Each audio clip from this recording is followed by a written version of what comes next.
Pagsidlithan adlaw haga, hulosan tunog ha mga dahon.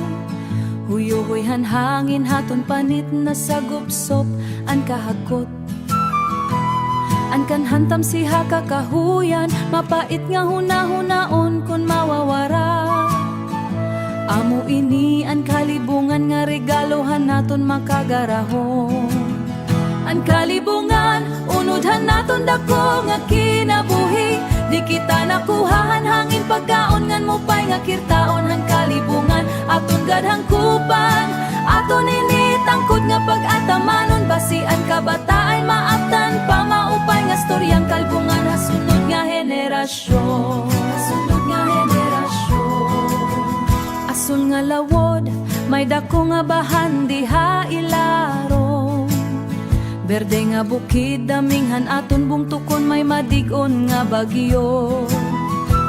Kundi nyan, daw naabat hirahin duro nga kulba. Kung kita magbabaya, hit pagproteherhan naton kalibungan. Ang kalibungan, unudhan naton dako nga kinabuhi. Di kita nakuhahan hangin pagkaon ngan mo pa'y nga kirtaon. Ang kalibungan, aton gadhang kupan. Aton ini tangkod nga pag-atamanon. Basian kabataan, maaptan pa maupay nga storyang kalibungan. Hasunod nga henerasyon, hasunod nga henerasyon. Ayaw naton pabay inin aton gintikangan nga tuna. An basura nga darata ayaw naton isabwag ha kalsada. Tindog kita nyan, hulos ta pagbubligi inin aton kalibungan. Kay an pag-ataman ha kalibungan, tinuod nga paghigug ha Diyos.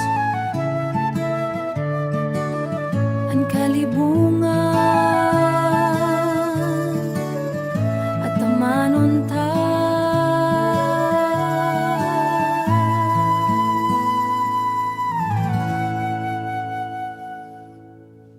Parahan naton kabubuwason.